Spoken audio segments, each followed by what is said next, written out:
When I say culture, what I mean is we create artifacts, institutions, stories, technologies that actuate our capacity, increase our capacity to think and to do in the world, and that change us. So we create them, they create us, and together we co-evolve.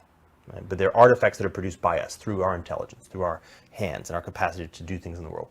Of this, one of the things that we do is we tell stories.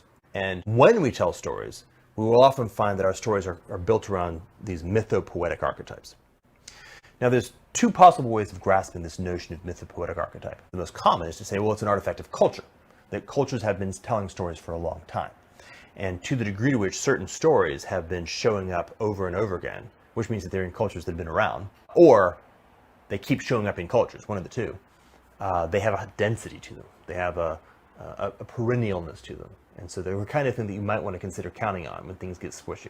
So that's one way of taking a look at it. If we're going to be trying to search for what are the kinds of things that pass on through thousand-year cycles, we're going to have to be looking for the deep mythopoetic locations in our stories, and by the way, in our bodies. Our bodies are narratives, in a sense, meaning that the kinds of things that have been showing up for now thousands of generations, the things that have been showing up that made us Homo sapiens sapiens, instincts that are wired into us at a very deep level, at a precognitive level, are still mythopoetic in the deeper sense, meaning that they are the kinds of things that showed up because they continue to show up.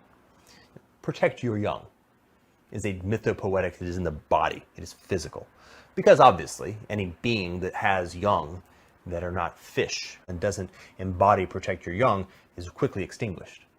Now I can say, well, the mythopoetic stories are both narratives that have happened to keep showing up, and they are also wisdom that has been endeavoring to find the deepest threads that have been showing up in our bodies that are as deep as we can go, and to reify them into things that can be made available to consciousness so that we can refine them and do them well. That is the ground upon which you can build something that might endure.